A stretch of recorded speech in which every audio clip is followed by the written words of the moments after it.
మహాశివరాత్రి సందర్భంగా ఈ నెల 15న జరిగే కోటప్పకొండ తిరునాళ్లకు దగ్గర నుండి రోడ్లను శుభ్రం చేశారు. కోటప్పకొండను పర్యాటక కేంద్రంగా మార్చాలని సీఎం మరియు డిప్యూటీ సీఎం చెప్పడం జరిగిందని ఎమ్మెల్యే తెలిపారు.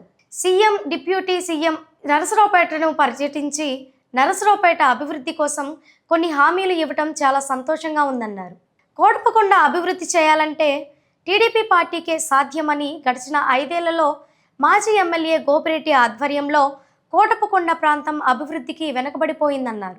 మాజీ ఎమ్మెల్యే గోపిరెడ్డి 6 నెలలకు ఒకసారి నిద్ర లేచి కాలువల వెంట తిరిగి ఎక్కి ఏడుస్తాడని, నరసరావుపేట పట్టణంలో ఒక వార్డుని దత్తత తీసుకొని అభివృద్ధి చేసి మీ అభివృద్ధికి మేము నిన్ను మెచ్చుకుంటాం గోపిరెడ్డిని హెచ్చరించారు.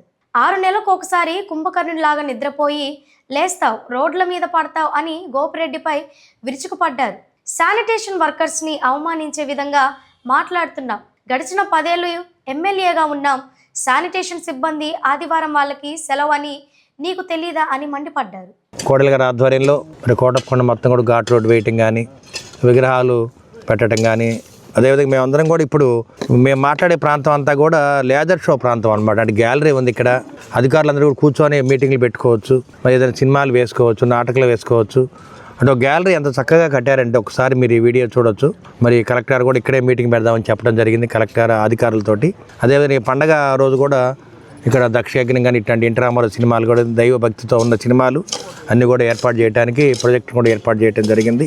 మరి గడిచిన 5 ఏళ్లుగా వైసీపీ ప్రభుత్వంలో మాజీ ఎమ్మెల్యే గోపిరెడ్డి శ్రీనివాసరెడ్డి ఆధ్వర్యంలో మరి కొండ ప్రాంతం అంతా కూడా అభివృద్ధికి వెనకబడిపోయింది.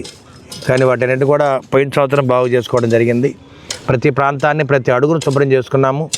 ఈసారి కూడా అట్లానే చేసుకోవడం జరిగింది. గడిచిన నెల నుంచి కూడా మరి నరసరావుపేట పట్టణాన్ని మహాశివరాత్రి పండగకి రెడీ చేస్తూ ఉన్నాము. అదేవిధంగా కొండ ప్రాంతం మొత్తం కూడా మేము అన్నీ ఏర్పాటు చేస్తున్నాం.